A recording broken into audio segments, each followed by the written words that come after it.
All right, what's been happening? Not much, man. You've been gone, so it's been up to us to try to get some footage, and we're not the greatest at that. With that being said, we did, however, take the truck to the track. That outing was kind of cut short. Not because anything went wrong or anything on our end, but we got out to the track. It was a track rental. We've been waiting probably, what, 3 weeks or so to go out testing. And every time it was a test session, here comes fucking rain, you know? Test session, here comes rain. So it was pretty bad for us down here. Finally, we ended up getting a good opening for a test session. It was a rental, and we went out. I had my car complete, so I needed to test that as well. And what they did for this rental was, give me 1 second, hang on. Oh, my bad. Had a client drop off some stuff that we needed to do. But anyway, yeah, so I brought my car too, and I wanted to trailer the truck there and drive my car. I know how to drive, whatever, so, and the truck has a fuel cell in it, so with that being said, we're like, all right, well, we'll just trailer the truck. Come to find out, the truck doesn't fit in the trailer that well, so we needed some sort of ramps to be able to allow it to go over the axle humps inside the trailer, so that was out of the question. Anyway, so we decided, fuck it, we're gonna drive the truck, you know? And we drove the truck all the way out there, which is what, about an hour from us here. Probably, yeah. Yeah, and man, it made it great. Went out there. Okay, let me retract a little bit. So the rental was, it was at 7 p.m. they were gonna start slick prep.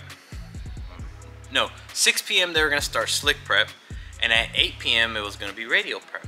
So I messaged Austin, the guy that runs our rentals. I was like, yo, like, if I get there early enough, I'll run slick prep with the 4x4 truck and radial prep with my car. He's like, yeah, that's fine, no problem. Okay, cool. We get there. Luckily we did that, because we get there, I make one test hit in the truck, wastegate boost. The truck went, I think it went like 1020 at 142.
I was happy with that. I was like, okay, cool, you know, we're moving in the right direction. Brought it back around, cooled it off. Mind you, it's still sunny out, it's still hot. I'm like, all right, well, now I'm gonna give it a little bit of power. Give it a little bit of power. This is the second hit in the truck ever, and the truck goes 944 at 152.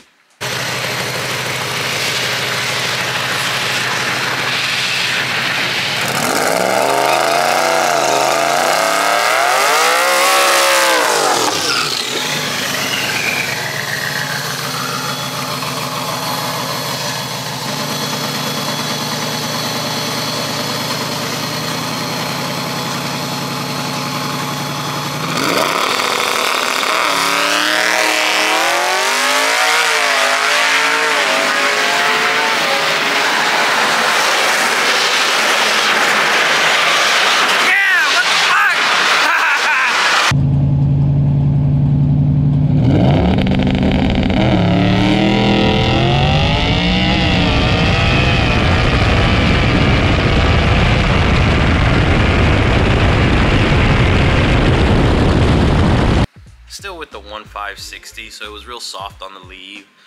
Still needed to adjust suspension and all of that. So I'm like, all right, cool, that's good. I know we can get this truck to go 890s, you know. Easy. Yeah, so I still had a lot of power to pour into it. I still had suspension adjustments, and I could say if we go at 13960 with that truck, it'll go 890.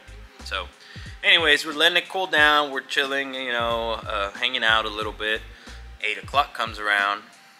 Austin still doesn't call for radio prep. I'm like, all right. 8:15 makes the announcement over the speaker, or over the PA, and he says, sorry to inform you guys, but there's water seeping through the track, so we're gonna have to call it a day. I was kind of upset at the fact that they're calling. I'm like, dude, like, this thing's a 4x4, like, let me just try to fucking do it again. He's like, no, we can't. And he's like, because probably about 300-400 foot out, that's where water is seeping. It's seeping in at the launch, but about 300-400 foot out, that's where it's seeping. When he said that, I was like, that's what I felt. Because when the 944 hit, the truck leaves, and about 300-400 foot out, I felt the truck kind of get a little swirly. I'm like, whatever, you know, this is the first time of me running a 4x4 truck, so I'm not 100% what I was supposed to feel. Well, that's what it was, you know, we were hitting that water spot. Anyways, it is what it is. We get to drive the truck back. We drive it all the way back, get it here, go over everything, and everything seemed fine. The truck ran great. Trans temps were good. Trans was shifting. Customers like, man, do you think you could run it another time to be able to go a little faster with it, and blah, blah, blah. I was like, yeah, I definitely can. But he wanted the truck. They got events over there, and their time over there cuts short because of the weather. You know, they're in Colorado, so yeah, they get snow. Yeah, you know, they get pretty bad weather when it comes down to getting cold. I'm like, look, we can, but all the rest of this week, all the rest of next week, we're getting rain, so it's your call. He's like, you know what? I'll just come get it. I'm like, all right, cool, come get it. And I was like, I'll dial you in. And I have faith that that truck will be able to run a 940, 930 in Colorado, which altitude is a lot different, and everything else is a lot different compared to here. So we're gonna try that. The customer picked up the truck.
Happy with it. He got it out there, and finally they got it. And I just recently got a call that I think maybe the fuel pump might be going out on it, or something's going on there, but we're quick to diagnose it, and I think it might be a pump issue, so we're sending him a new pump. It's a real quick swap, and assure exactly what happens. But I mean, it's the little things, you know. It's nothing like, oh well, the motor grenaded or anything like that, you know. So we're good. I mean, we'll take care of them. That's no big deal.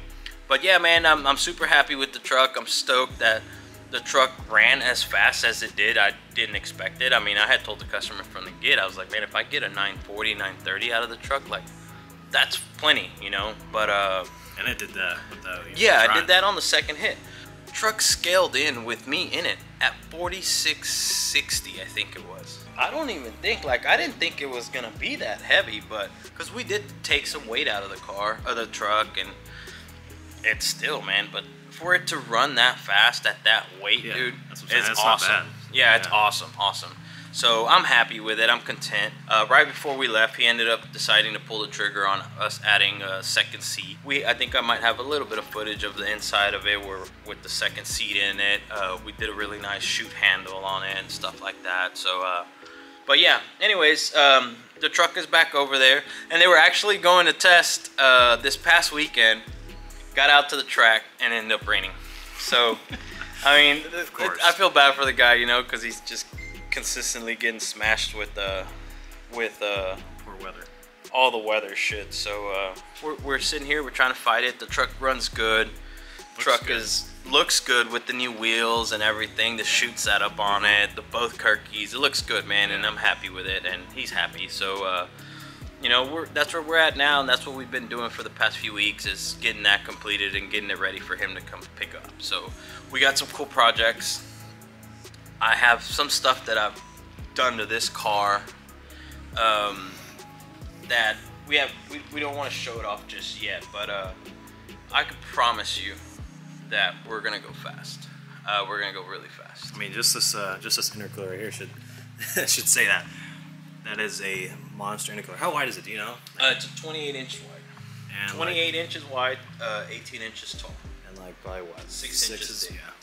Yeah, so it's one of the biggest intercoolers that I've actually put on a Coyote right now, and it's gonna be sick, man. I don't want to talk too much about it, but we did do some pretty trick fab work with it, changed it up, doing a little bit more lightweight parts on it, and time to test. With that being said, stay tuned, keep up with everything we got going on. We got new merch too. The merch stuff will be up soon on the website. Cool little shirts, I think. Yeah, I got one on. All the welds here. Got our little deal on the back. Some people don't know, but back, man, when I first started, I was in 2006 maybe, when I first started running a business, and I was doing the Honda stuff. This slogan was our slogan back then, man, and it was pretty popular. I don't even remember where I found the slogan, but if I'm not mistaken, it was like a Mike Tyson slogan from back in his days where he was boxing. So we've always ran with that, and it's super true, you know. So I decided to bring it back and go ahead and toss it onto these shirts. And it's just one of the first few merch drops that we're gonna do. I'd really appreciate if everybody supports us on that, you know. It'll help us, help the channel, get us to be able to spend money, to be able to give back. So I think I might have made up my mind with the great car of what I'm gonna do. I'll let you guys know soon what I'm gonna do with it, and just kind of stay tuned. I appreciate you guys watching, appreciate all the love and support, man. I don't think I've seen a negative comment in any of our videos, which is great, man. Yeah, it's surprising, you know, and our videos are consistently starting to get up there, you know, 8-9K views, you know, and that's great, man. I feel blessed, honestly, and I'm very appreciative of it. So appreciate you guys watching, and deuce.